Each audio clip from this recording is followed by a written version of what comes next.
Congress party BC ప్రజాప్రతినిధులు రాజీనామా చేయాలంటున్నారు. చేసే అవకాశం కాదు కదా, అసలు కనీసం మాట్లాడట్లేరు ఆ ప్రజాప్రతినిధులు. ఏం చెప్పాలనుకుంటున్నారు మీరు? ఇది కంపల్సరీ ఈ యొక్క ప్రజల యొక్క మనోభావాలు దెబ్బతీయకుండా తెలంగాణ రాష్ట్ర ప్రభుత్వం సాధన గురించి అప్పుడు అన్ని సంఘాలు అన్ని రాజకీయ నాయకులు మరి రాజీనామా చేశారు కదా. మరి బీసీ యొక్క రాజకీయ నాయకులు ఉన్నారు కదా, మరి ఏం చేస్తున్నారని అడుగుతున్నాం. ఈరోజు సరే ఏదో మన రాష్ట్ర ప్రభుత్వం బిల్లు పెట్టింది, పాస్ చేసింది, సెంట్రల్ గవర్నమెంట్కి పంపించింది. ఇవాళ మీరు చేసే ప్రయత్నాలు చేయండి. లేకపోతే మా యొక్క ఈ బీసీ సంఘాలు, నేను తెలంగాణ బీసీ పొలిటికల్ ఫ్రంట్ యొక్క గ్రేటర్ హైదరాబాద్ ప్రెసిడెంట్గా ఎన్నుకున్నారు. ఈ 42% పోయేంత వరకు ఈ యొక్క ఉద్యమాన్ని ఉధృతంగా చేస్తున్నాం. ఈరోజు మా ఎల్లారెడ్డిగూడ డివిజన్లో, సోమాజిగూడ డివిజన్లో పెద్ద ఎత్తున ఉద్యమ కార్యక్రమాలు స్టార్ట్ చేసినాం. ఈ యొక్క 42% వచ్చేంత వరకు గల్లీ నియోజకవర్గం నుంచి గ్రామాల స్థాయిగా పెద్ద ఎత్తున చేయబోతున్నాం. ఇప్పటికైనా చిత్తశుద్ధితో ఈ యొక్క ప్రజల యొక్క మనోభావాలు దెబ్బకుండా ప్రభుత్వాలు మరి ఏ విధంగా ఆలోచించాలనేది ఆలోచన చేసి ముందుకెళ్లాలని చెప్తున్నాం. కాబట్టి తప్పకుండా ఈ యొక్క 42% రిజర్వేషన్ ఇది వచ్చేంత వరకు ఈ సర్పంచ్ ఎలక్షన్లు కానీ ఎలాంటి ఎలక్షన్లు కూడా పెట్టకూడదు అని చెప్తున్నాం. ఈ ఎలక్షన్లు ఏ విధంగా పెడతారు? ఇప్పుడు తొందర ఏముంది? ఇవాళ రేపు శీతాకాలం పార్లమెంటు సమావేశాలు ఉన్నాయి. ఈ యొక్క బిల్లును పాస్ చేసి 42% పాస్ చేసినట్టయితే ఈ యొక్క ప్రజలకు న్యాయం చేసిన ప్రభుత్వం అవుతుంది. మరి ఈ రోజు కూడా మన ఈ యొక్క రాజ్యాధికారంగా ఏ విధంగా ఉందో మరి అదే విధంగా చేస్తే బాగుంటుందని కోరుకుంటున్నాం. ఇంకోటి కూడా ఇప్పుడు పార్టీ పరంగా ఇస్తాము అని చెప్పి మాట్లాడుతూ ఉన్నది, ఆ పరిషత్ ఎన్నికల్లో చట్టబద్ధత కల్పిస్తాం 42% రిజర్వేషన్లకు అని చెప్పి మాట్లాడుతూ ఉన్నది. ఏ విధంగా తీస్తారు? ఏ పార్టీ ఉండని, ఇది వాళ్ళ అధికార పార్టీ ఉండొచ్చు అంటే రూల్స్ అది విరుద్ధంగా చేస్తారా? ఎట్లా చేస్తారు? మరి ఏ విధంగా చేస్తారు? అసలు ఓట్లు సర్పంచ్కి నామినేషన్ వేసేటోళ్ళు ఉన్నారా? ఎలక్షన్లు ఓటు వేసేటోళ్ళు ఉన్నారా? ఇంత పెద్ద ఎత్తున ఉద్యమం చేస్తుంటే నువ్వు తీసుకొచ్చి అది పెడతా అంటే ఏ విధంగా పెడతావు? మీ సొంతం ఇదేమైనా రాజ్యాంగం లేదా? రాజ్యాంగ ప్రకారంగా చెయ్యి. ఆ విధంగా చేసి ప్రజల యొక్క ఏ విధంగా ఉంటే బాగుంటుంది? దీని 42% రిజర్వేషన్ ఇచ్చినంత మాత్రాన నష్టపోయేది ఏముందని అడుగుతున్నాం. అన్న మీరు చెప్పండి, చట్టబద్ధత కల్పిస్తామని చెప్పి మాట ఇచ్చినటువంటి కాంగ్రెస్ పార్టీ ఈరోజు పార్టీ పరంగా ఇస్తున్నాం, లేకుంటే ఇప్పుడు ఎలక్షన్లు పెట్టకుంటే బడ్జెట్ అనేది ల్యాప్స్ అయ్యే అవకాశం ఉన్నది, కేంద్రం నుంచి వచ్చేది అని చెప్పి మాట్లాడుతూ ఉన్నది. యాక్సెప్ట్ చేస్తారా? మరి ఎట్లా ఉండబోతా ఉన్నది బీసీల కార్యాచరణ? ఇప్పుడు 3 కోట్ల జనాభా ఉన్న బీసీల ఆత్మగౌరవం గొప్పదా? 3,000 కోట్ల మనీ అవసరమా? డబ్బు అవసరమా మీ ప్రభుత్వానికి? మీరే తెలుసుకోవాలి. మీరే అన్నారు కామారెడ్డి డిక్లరేషన్లో పక్కన సిద్ధరామయ్యతో చెప్పించారు అచ్చ ముచ్చట, ఆయన బీసీ పక్క రాష్ట్రంతో చెప్పించారు. మరి ఆ రోజు తెలియదా మీకు లక్ష్యం లేదా? చిత్తశుద్ధి లేదా కాంగ్రెస్ పార్టీకి? మీ ఫ్లోర్ లీడర్ రాహుల్ గాంధీకి తెలియదా ఆ రోజు? మీరే లేదంటారా పార్లమెంట్ ఒక్కసారి మాట్లాడలే, అది తెరిస్తే పంచాయతీ చెబుతుండే కదా. అన్ని చేసినాం, మేము చేయాల్సిన పోరాటాలన్నీ చేసినాం, ఆర్డినెన్సులు తెచ్చినాం, 5 తెచ్చినాం అని చెప్తా ఉన్నది. రాష్ట్ర ప్రభుత్వం చేసినా చెప్పుకుంటుంది. రాహుల్ గాంధీ ఎప్పుడని చెప్పిండా మీకు?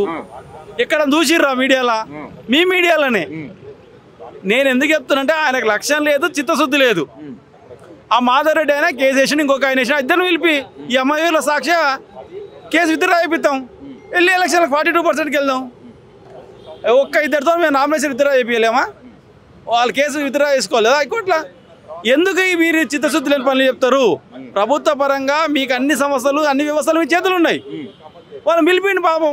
ఈ అమరుల శుభంగా మేము అడుగుకుంటాం. బీసీ డిక్లరేషన్ లో ఒక 42% కాదు, ఇంకా అనేక హామీలు ఇచ్చారు బీసీలకు, ఒక్కటన్నా నెరవేరిందా? ఏది ఏనందుకే అది సమస్య వచ్చింది. ముందు ఇదే 42% కదా. మీ ఏమంటారు, మా కాంగ్రెస్ మేనిఫెస్టో భగవద్గీత అని చెప్పారు. మరి మీరు భగవద్గీత వస్తారు కదా, మీకు ఆలోచన లేదా? ఆ రోజు చెప్పినప్పుడు ఎవడో కేసు వేసినాడు, ఎవరు మనకి అడ్రస్ ఉంటుంది, ఆధార్ కార్డు ఉంటుంది, ఫోన్ నెంబర్ ఉంటే పిలిపిడి, మేమే అనుకుంటాం. లేదంటే రిఫరెండ్ అనుకో, రేపు రిఫరెండ్ అనుకో, బీసీలు ఓటు వేస్తారు కదా, నీకు వ్యతిరేకంగా తెలుస్తుంది కదా, గవర్నర్ సాక్షిగా రిఫరెండ్ అనుకో. పోయి ఒక్క ఓటు తక్కువ వచ్చిన బీసీలది, ఎల్లుండి మళ్ళీ నువ్వు ఎలక్షన్లకు నీవు ఆ చిత్తశుద్ధి లేదు, నీకు ఏలాంటి లేదు. ఏదంటే పోలీసులు ఉండరు, నాకు అన్నీ ఉన్నాయి, హంగామా ఉంది అనుకుంటున్నావు బిడ్డ. కొడంగల్ నుంచి కొండారెడ్డి దాకా ఉరికిస్తాం, అది మైండ్లో పెట్టుకో. ఒక్క సీటు నువ్వు గెలవు. బీసీలో పెద్ద బిడ్డ అంటారు రేవంత్ రెడ్డి. ఎవరు చెప్పింది? ఆయన యనమల రేవంత్ రెడ్డి. చదువు వస్తుంది కదా మనకు? చదువు వస్తుందా రాదా? ఆయన ముఖ్య నా పేరు యనమల రేవంత్ రెడ్డి అని నేను ఈ రాష్ట్ర ముఖ్యమంత్రి కానీ మాట్లాడిండు. మరి పేరు ఎవరు మార్చిరు ఆయనకు? ఎవరు చట్టం ఎవరు ఇచ్చిరు ఆయనకు? ఎవడో స్టాంప్ 420 చేసిరా సర్టిఫికేట్ను? మళ్ళా నీకు అదే చెప్తున్నా, నోరుందని మస్తు మాట్లాడుతు బ్రదర్, నోరుందని ఏమైనా చెప్పొచ్చు కట్టకథ. ఈ అమరవీరుల కుటుంబాల సాక్షిగా చెప్తున్నా, 300 మంది అమరవీరుల సాక్షిగా నీవు 42% ఇవ్వకుండా ఎలక్షన్లకు పోతే 130 కులాలు ఉన్నాయి, కులానికి 10,000 చొప్పున నీ ఇల్లింటికి వస్తాం, నీ ముట్టడి చేస్తాం. కొండారెడ్డిపల్లి నుంచి కొడంగల్ దాకా ఒక్క సీటు కూడా గెలవదు, రాసి పెట్టుకోండి.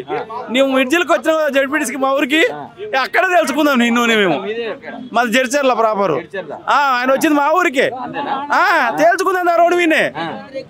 నువ్వు పక్కన ఒక్కసారి పోలీసులను పెట్టి వాడు రేవంత్ రెడ్డి సారథ్యంలో బీసీలకు న్యాయం జరిగే అవకాశం లేదంటారా? ఎట్లకేలుంది, ఏ అవుట్ పాసిబుల్ ఆయన చెప్తున్నాడుగా. నేను చేయాల్సిందంటే ఏం చేసినా గౌరవ కంపెనీ దాపెట్టుకున్నాడు, రాష్ట్రపతి అక్కడ మూలలో ఉంది, అందుకని నువ్వు రెఫరెండం పెట్టు. బీసీ పక్షాన్ని తీసుకుపోతా అది అని చెప్పి అసెంబ్లీలో మాట్లాడింది కదా, తీసుకుపోలేదా? నోటిఫికేషన్ వచ్చినాక ఎవరిని తీసుకుపోతే ఏమొస్తుందన్నా? మనం చదువుకున్న వాళ్ళమన్నా, రాజ్యాంగం ఇచ్చిన హక్కు ఉంది మనకు, పూలే అంబేద్కర్ వారసులం. ఏమి అంత ఆలోచన లేకుండా ఈ 2 రోజులు అయితే డెడికేషన్ కమిషన్ ఏదో కొత్త పదం తెచ్చారు, మళ్ళీ బీసీలకు అర్థం కాకుండా. మా ఊళ్ళో ఇలా చదువురాదయ్యా మాకు వస్తుంది, నువ్వు డెడికేషన్ కమిషన్ కొత్త చెప్పకు. అది సమగ్ర సర్వే చేసినాము, బీసీల కులగన చేసినాము అని చెప్పు, పెద్ద మనిషివి.